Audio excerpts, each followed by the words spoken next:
I ain't afraid of no ghosts. Oh God, why'd I do that?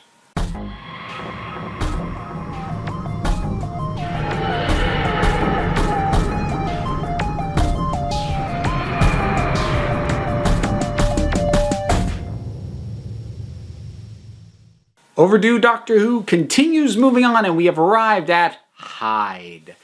So this one, I actually remember not just thinking was okay, actively enjoying. Now, rewatching it, I don't think I liked it as much this time as I did at the time that it aired. I think part of the thing was at the time that it aired, episodes hadn't been much better than fine in a bit. So it felt like a breath of fresh air. Going straight through Series 7, it's not quite as good as I remember it being, but I will stand by this one. I think it is underrated. I don't think it's given the credit it deserves. So Hyde is the episode that deals with the Doctor and Clara arriving at a house. They are basically coming in on a paranormal investigation. You have a guy with all this equipment trying to detect the spirit that supposedly haunts this place, and you have the woman with him who is empathic, who's played by the same actress who played Verity Lambert in An Adventure in Space and Time, which I hadn't realized before. So that was cool. So first of all, I love the setting. I like these kinds of old style big houses are just good for ghost stories. They just are. And I also enjoy that they picked a time period where all of this sort of supernatural, paranormal, trying to figure out if we have the technology to really detect ghosts sort of stuff was really starting to pick up steam. I really enjoy that element of it. And in addition to that, I actually think it handles the sort of haunted house aspects pretty well. It's since been trumped by The Haunting of Villa Diodati, which was Series 12. At least in terms of that specific element, that one does it even better than this, but this still does it pretty well. And I also like that the woman is not psychic, but empathic, and I do like that the distinction is made. She can't read minds, she can't see into the future, she just detects people's feelings better. She's more open to just picking up on that, whether she wants to or not. And having known people that, while I wouldn't say were empathic on any kind of, whoa, that's like a supernatural level thing, I've known more than a few people who are very empathetic and empathic people who have the feelings and the vibes around them really impact them, for better or for worse. So I kind of like that got highlighted there. Also, the dynamic between her and the guy who owns the house, that works very well. They've got terrific chemistry. And I also enjoy the solution that's come up with this. In some ways, it feels a little bit kind of pulled out of nowhere. And I mean, it's the classic, oh, it's a ghost. Oh, no, wait, it's not aliens this time. Ha! It is time travel, though, which would be the other go-to. But I kind of like that. I kind of like this idea that there's this echo of a person that seems like it never moves, but is moving just incredibly slowly across time, and that the TARDIS allows the Doctor to just realize that and to demonstrate it in a way nobody else could. So it also is one of those situations where nobody else could have figured this out except for the Doctor, and not because of the sonic screwdriver, because using the base thing that he does, which is travel through time, go back to the beginning of the Earth, go to the end of the Earth, look at that. She's still there, and she's running.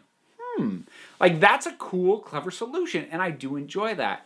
Clara is fine in this episode. Like, I should be clear. She hasn't really been bad since her introduction in The Bells of St. John. She just is she's a little undercooked, because I feel like they have not bothered to properly characterize this version of Clara. We get a way more impact on how other people feel about her than from her herself, and that even gets added to here with the sense that the TARDIS doesn't really like her, which, once we find out more about her, kind of makes sense. She's a bit of an anomaly, so the TARDIS is going to be thrown off about her.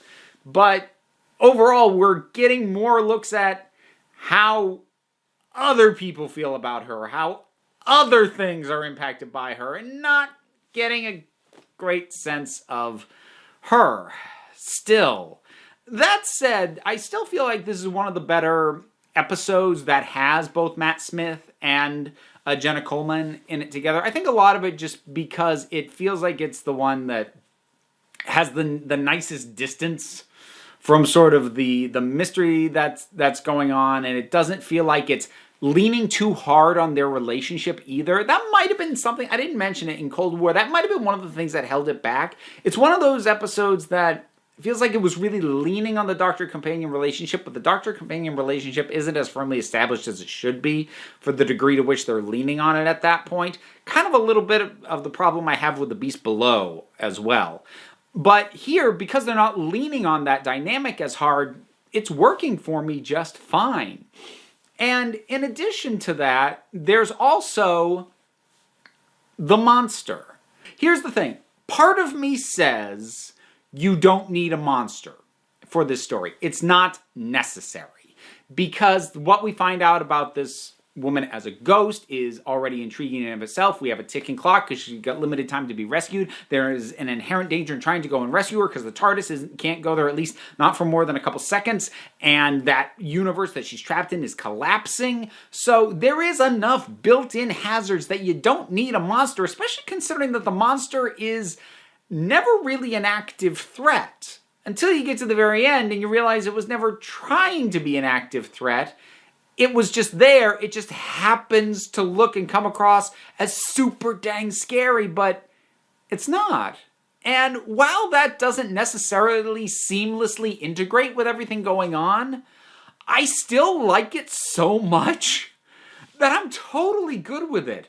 I love that one of the most twisted creations of this show that they went out of their way to film in this weird juddery way and like get really bad and looks at and really just really quick glimpses, and even when you get a decent look at it, it's this twisted it's just trying to get back with his mate.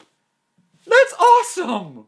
Like, on principle, I like that, and I wish that kind of thing happened more. Maybe when I say that, I don't mean being inserted into the narrative, but I mean sort of the playing against the expectations, because with a universe as infinite as the one we theoretically live in, and the Doctor theoretically is saving on a regular basis, not everything that looks scary is. And I feel like the show has the opportunity to play with that, but doesn't very much. For the most part, if something looks like a monster, it behaves like a monster. And I like here that something very much looks like a monster, but nope, it doesn't. And it's especially fun to rewatch and realize that this thing never actually threatens them. It never does anything to them. Like, at one point, it's trying to reach them, but it never attacks them. And to go back and rewatch it and realize that and go, oh, everyone was just spooked because it looks freakish. So if that doesn't happen to like hit a particular little, oh yeah, kind of button for you the way it does for me, I could see where that entire element might be a bit superfluous and doesn't add a lot.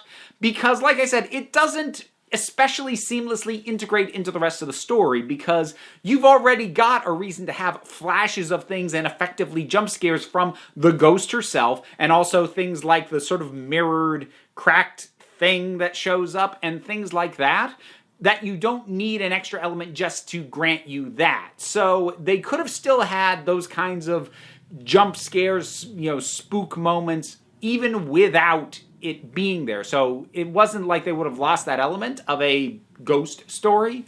So I can't say that it definitely needs to be there. However, I still like it. I like it enough that I'm happy it's there, even though I can explain why I like it. If somebody wants to make the argument it has no business being there, I can't exactly defend it with anything concrete other than it just works for me. I dig it. So between that, solid ghost story, good pacing, nice atmosphere, good moods, good supporting cast performance. I like that this is a small cast as well, that as far as human beings, there's only 4. I like that. It's just a good, tight little thing. And I think I said something similar about Cold War, but Cold War, honestly, while I stand by the idea that it was solid, wasn't didn't leave as much of a, yeah, there we go, things are getting back on track sort of feeling that this does for me. Even though I feel like Cold War was a step up, certainly from Rings of Akatan and possibly even from Bells of St. John, because I find more and more issue with that thing rewatching it than when I first saw it. But in any case, I think this has a good chance of, I mean, I've got a few more to go, but I think this has a good chance of being the best episode of the latter half of Series 7. I think it's largely going to depend on how well Name of the Doctor holds up, because I haven't rewatched that in a while either. But we'll see. But in and of itself, if you have not rewatched it in a while, I would recommend you do so. Whatever your thoughts on Hyde might be, drop something down in the comments. Let's talk about it. And until next time, this council is adjourned. Thank you so much for tuning in. If you like what I do, you can hit the like, the subscribe, there's the bell, all those wonderful things. And also in a little bit, you will see some names scroll by. These are my patrons. They help support this show, keep it going, and help it ideally grow bigger and better. So there's going to be a link at the end of the video for my Patreon page, and of course there's one down in the description. Give it a click, give it a look, but you also don't have to, because at the end of the day, you're the council, I'm just running the meetings. And until next time, this council is adjourned.